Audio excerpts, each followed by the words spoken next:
Lorsqu'Adam ouvrit les yeux, il vit une créature étrange. Il demanda: Qui es-tu? Une femme. Pourquoi as-tu été créée? Pour que tu trouves le repos auprès de moi.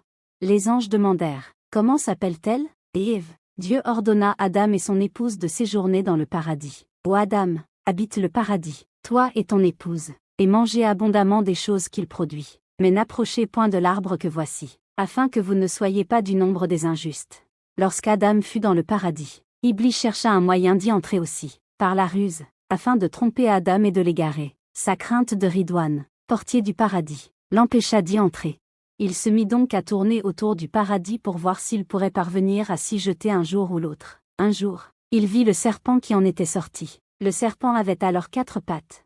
Iblis alla trouver le serpent et le convainquit de le faire secrètement entrer. Iblis rejoigna Adam et lui dit: J'ai entendu parler de tes bonnes qualités et maintenant je suis venu te conseiller. Sache que Dieu te chassera du paradis et que j'ai compassion de toi.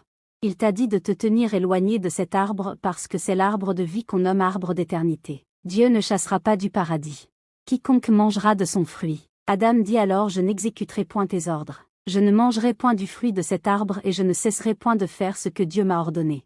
Ève, se laissant séduire par les douces paroles d'Iblis, leva la main, cueillit un peu du blé de cet arbre, le mit dans sa bouche et le mangea. Adam, voyant qu'elle n'en éprouva aucun mal, en mangea aussi. Ils désobéirent à Dieu. Alors leur apparut leur nudité. Ils se mirent à se couvrir avec des feuilles du paradis. Dieu dit: Ne vous ai-je pas interdit cet arbre? Et ne vous ai-je pas dit que le diable était pour vous un ennemi déclaré?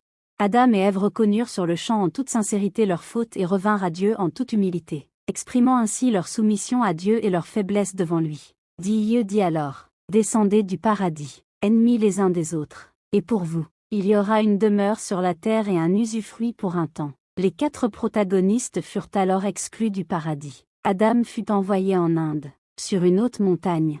Ève, quant à elle, atterrit en Arabie, près de la Mecque. Le serpent se retrouva à Ispahan et Iblis à Semnan. Adam ne savait que faire. Il posa son visage contre terre et pleura. Gabriel vient trouver Adam et lui dit: Ne t'afflige point, et récite les paroles que je vais t'apprendre afin que Dieu t'accorde le repentir.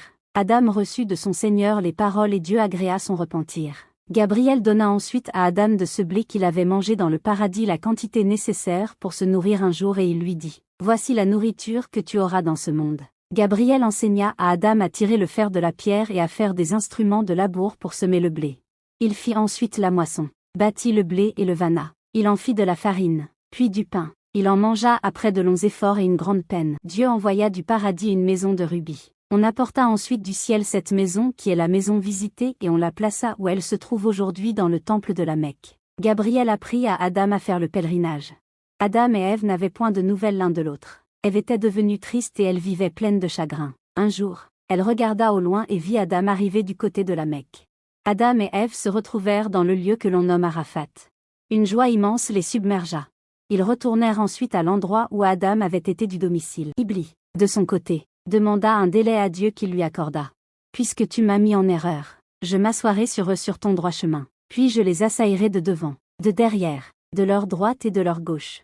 Je leur enjoliserai la vie sur terre, et pour la plupart tu ne les trouveras pas reconnaissants.